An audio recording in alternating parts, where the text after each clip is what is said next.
We're taught to chase peace as if it's a place, a cabin in the woods, a perfect beach, a life free from chaos. We believe if we just change our circumstances, we'll finally arrive at tranquility. But this endless pursuit leaves us exhausted, because peace isn't a destination or a reward for suffering. The truth? You can't outrun yourself. Peace isn't found out there. What if peace is something you build right where you are, by changing your relationship with your reality? It's a skill, a muscle, a foundation you lay, one intentional choice at a time, in the middle of your messy, beautiful life. We fall for the when-then trap. When I get the promotion, when the kids grow up, then I'll be happy. This thinking keeps happiness always out of reach, a mirage that vanishes as we approach. Achievements don't fix our inner state. The same worries follow us, no matter what we accomplish. True peace isn't delivered by external success. It's an inside job. The first step is to stop searching outward and start looking inward. Don't wait for life to change to find peace. Build peace now and let it transform your life from the inside out. Peace isn't a trophy you win. It's a practice, like learning an instrument. Some days you'll hit harmony, others will be off-key, but you keep showing up. You don't need a new job or a new life. You can start building peace today, with what you have. Each small choice, pausing to breathe, taking a walk, speaking kindly to yourself, is a brick in your inner foundation. Over time, these choices create a shelter that weathers life's storms. Our journey is about dismantling myths and seeing peace as a series of small, loyal acts to yourself. Peace isn't found or earned. It's built. And your construction starts now. We're told peace depends on a perfect environment, a quiet retreat, a minimalist home. But changing your surroundings doesn't guarantee inner calm. Your worries travel with you. Blaming the world for your unrest gives away your power. True peace is a perspective, not a place. It's about building a sanctuary inside yourself, no matter how noisy or messy life gets. The real work is training your mind to find its center, right where you are. We imagine peace means an empty mind, but the mind's job is to think, just like the heart beats. Trying to silence all thoughts is impossible and discouraging. The real practice is changing your relationship with your thoughts, becoming an observer, not a captive. Let thoughts come and go, like leaves floating down a river. Peace isn't the absence of thought, but the freedom not to be ruled by them. In that space between you and your thoughts, you find calm. The goal isn't an empty mind, but a peaceful relationship with a full one. We often believe inner peace means a life without problems. But real peace isn't about having no challenges. It's about staying centered through them. The most peaceful people aren't free from struggles. They've learned to navigate them with resilience and grace. True peace is the calm eye of the hurricane, a strength found within, no matter what life brings. When we think of peace, the images that often come to mind are of passivity and inaction. We picture someone reclining in a hammock, meditating for hours, or simply letting go of all their responsibilities. This has led to the widespread myth that inner peace is a state of blissful inertia, a gentle, yielding, and almost lazy quality. We associate it with withdrawal from the world, with non-engagement, and with a kind of soft surrender. This misconception is not only inaccurate, but it can also be quite harmful. It suggests that to be peaceful, you must become a doormat, letting life happen to you without any agency or active participation. It paints a picture of peace as weak. In reality, cultivating inner peace is one of the most active and courageous things you will ever do. It is not about passively accepting everything that comes your way, especially not injustice, disrespect, or harm. True peace requires immense strength. It requires the strength to set boundaries with people who drain your energy. It requires the courage to say no to commitments that compromise your well-being. It demands the discipline to choose a constructive response over a knee-jerk reaction. These are not passive acts. They are powerful, deliberate choices that require conscious effort and a deep commitment to your own self-worth. Think about what it truly takes to build a peaceful inner world amidst the chaos of modern life. It takes the active effort to carve out time for self-reflection when a million other things are demanding your attention. It takes the active choice to engage in difficult conversations with clarity and kindness, rather than avoiding them or exploding in anger. It takes the active practice of forgiving yourself for mistakes, rather than letting shame fester. Every single one of these acts is a demonstration of strength, not weakness. It is the conscious work of building, maintaining, and defending your inner sanctuary. Peace, therefore, is not a retreat from life. It is a more skillful way of engaging with it. It is the foundation from which you can act with greater wisdom, clarity, and compassion. When you are internally peaceful, you are not less engaged. You are more effective. You are no longer wasting enormous amounts of energy on internal battles, fighting your own thoughts and emotions. This frees up that energy to be used constructively in the world. Peace is not a white flag of surrender to the world. It is the act of planting your own flag firmly and proudly in the landscape of your own mind, declaring that you are in charge of your inner state. We glorify the grand gesture, quitting jobs, selling everything, seeking dramatic change. But real peace isn't found in one big moment. It's built in small daily choices: a mindful breath, a quiet coffee, a kind reply. You don't need to overhaul your life. Start with your next choice. That's where calm begins. For years, I believed success would bring peace. I traded time and energy for achievements, thinking they'd silence my anxieties. I reached my goals, but the peace I sought was missing. True contentment, I learned, comes from within, not from external success. My relentless pursuit of success led to burnout, a slow erosion of my spirit. I felt like a battery drained to zero, still asked to power a city. But with hindsight, I see burnout as a turning point. It stripped away everything non-essential, forcing me to confront myself and ask, what does peace actually feel like? That question began my journey from chasing success to building calm from within. I used to think peace was a prize at the end of a long race, a result of success or a perfect life. But peace isn't a destination. It's a skill, something you practice, like learning an instrument. Each small effort builds your capacity for peace day by day. You become the artisan of your own calm, showing up, practicing, and growing moment by moment. Peace is a skill you practice in your real life, not on a mountaintop, but right here, right now. The core is changing your relationship with reality. Stop fighting what is and soften your resistance. Peace begins inside, not when life meets your expectations, but when you choose to respond with awareness and acceptance. This is what it means to say peace is an inside job. The most fundamental tool for building peace is the pause.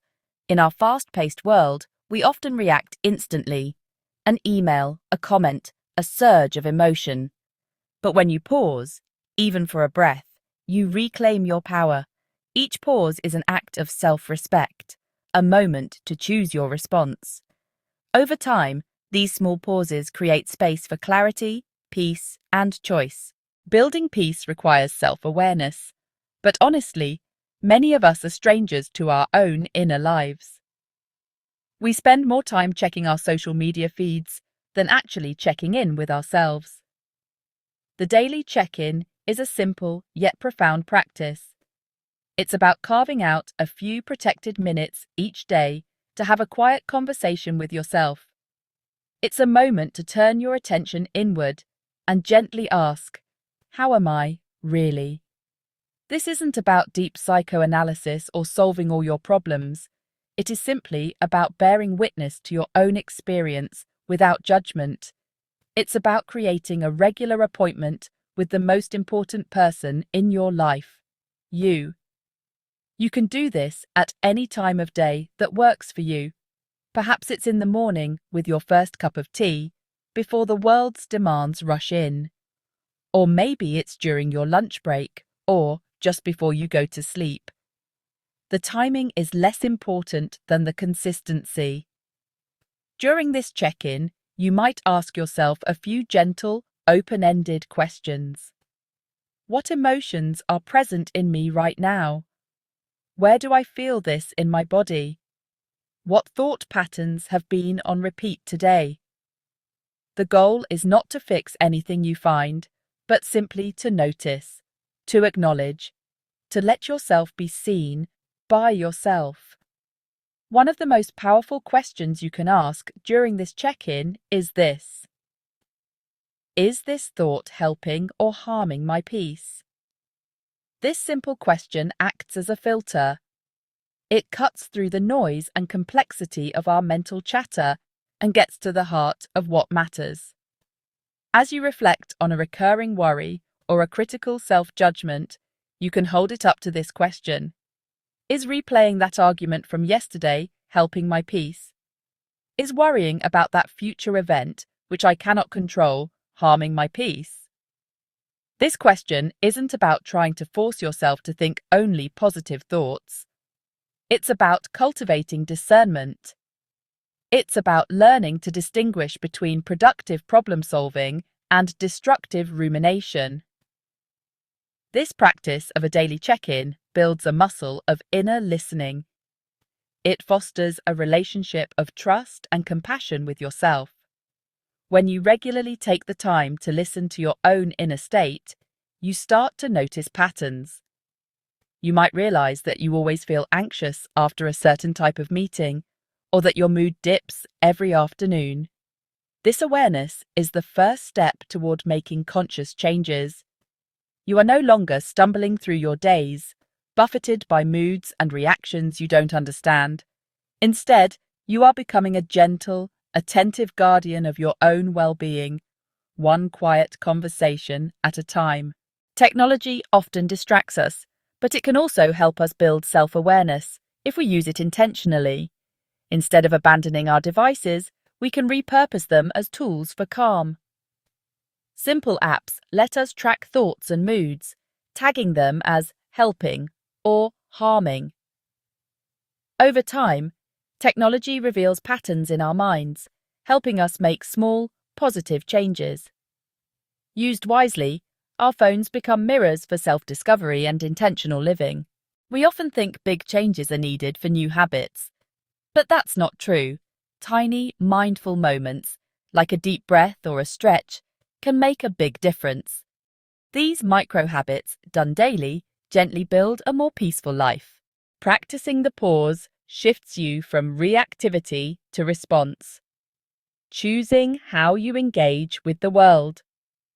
Reactivity is automatic and emotional, often leaving us feeling regretful or powerless. A response is conscious, empowered, and aligned with your values. Each moment is a chance to build a more peaceful, intentional life, one skillful engagement at a time. Much of our daily suffering comes from trying to control everything, fighting traffic, the weather, or our own feelings. This war against reality drains us. True peace isn't found in control.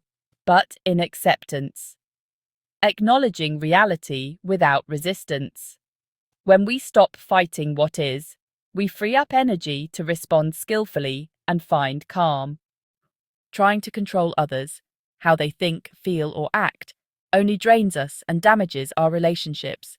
People aren't chess pieces, they have their own journeys.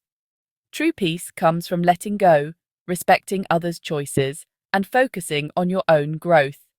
Release control, and you'll find more love, energy, and genuine connection. As we learn to release our grip on reality, and, on other people, a new space opens up. In this space, we can begin to cultivate one of the most powerful and active ingredients of inner peace: self-loyalty. For many of us, this is honestly a foreign concept. We are taught to be loyal to our jobs, to our families, and to our social obligations. But we are rarely taught to be loyal to ourselves. Self-loyalty is the radical commitment to honoring your own needs, your own values, and your own well-being, even when it's difficult. It's about having your own back, especially in moments of struggle or self-doubt. It is really the opposite of self-abandonment. Self-abandonment is a subtle but pervasive habit. We abandon ourselves when we say yes to a request that we know will drain us, simply to please someone else. We abandon ourselves when we push through exhaustion instead of taking the rest our body is screaming for. We abandon ourselves when we allow our inner critic to berate us for making a mistake, rather than offering ourselves compassion. Each act of self-abandonment is a small betrayal, a message sent to our inner self that its needs do not matter. This erodes our self-trust and creates a deep, underlying sense of inner turmoil and resentment. Practicing self-loyalty is an active, moment-to-moment choice. It is hearing your internal voice say, "I'm overwhelmed," and choosing to cancel a non-essential plan instead of pushing through. It's feeling the sting of criticism and choosing to speak to yourself with kindness, reminding yourself of your worth. It is noticing your energy is low and choosing to go to bed early instead of scrolling on your phone for another hour. These are not selfish acts. They are acts of essential self-preservation. By being loyal to yourself, you fill your own cup, which is, honestly, the only way you can genuinely and sustainably offer anything to others. Inner peace is not a passive state of bliss. It is the powerful, active result of unwavering self-loyalty. It is the calm that comes from knowing you have a fierce and compassionate ally on the inside. It's the stability that arises from trusting that you will not abandon yourself when life gets hard. This form of loyalty isn't about becoming rigid or self-centered. It is about building a secure and loving inner foundation. From this place of inner security, you can engage with the world more generously, more courageously, and more authentically.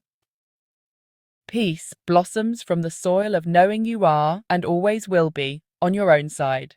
The hardest act of acceptance is embracing your life story. Right here, right now, let go of the battle with what should have been. Every messy, beautiful, and broken part has shaped who you are. When you stop fighting your story, you find peace. This is your story, and it is enough. Peace isn't a far-off destination. It's something you actively build, right in the middle of your real, often chaotic life.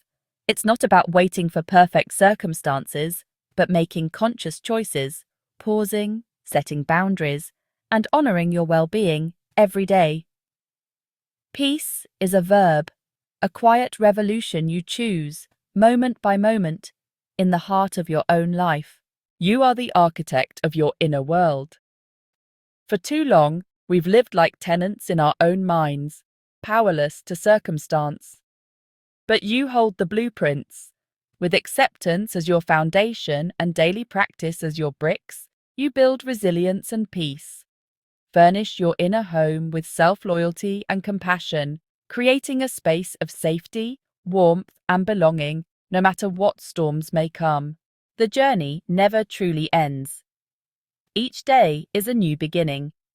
There's no final exam for inner peace, just a path you walk, one moment at a time. Some days you'll feel calm, others you'll stumble. The goal isn't perfection, but returning to the present with self-compassion. Like learning to dance, keep moving, keep returning. This is where real transformation happens.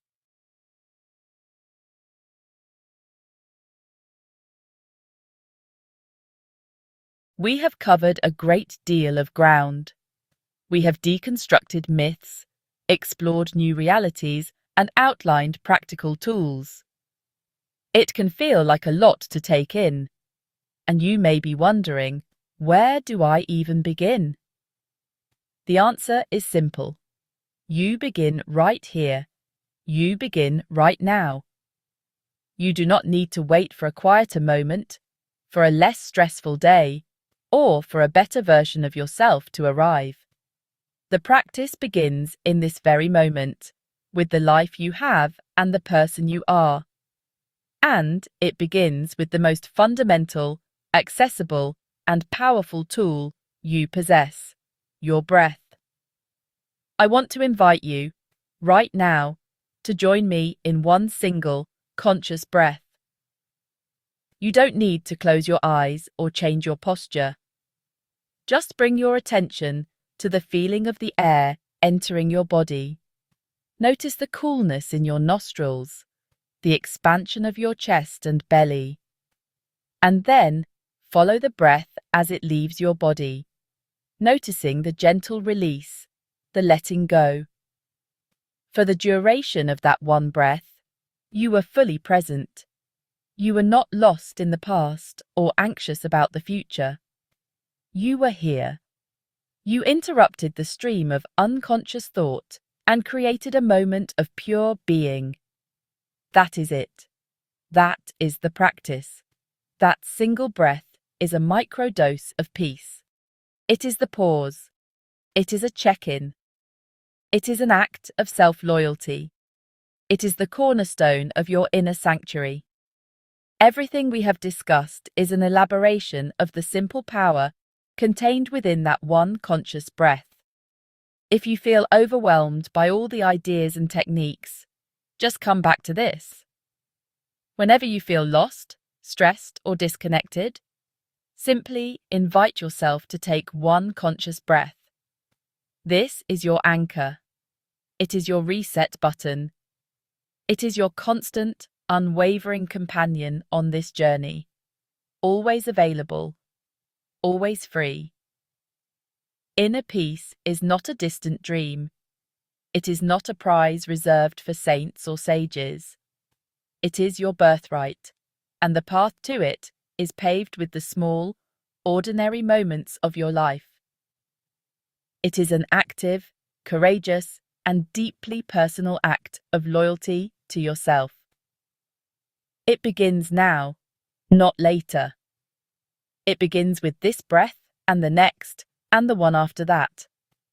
This is the truth they never told you. Peace isn't out there somewhere to be found.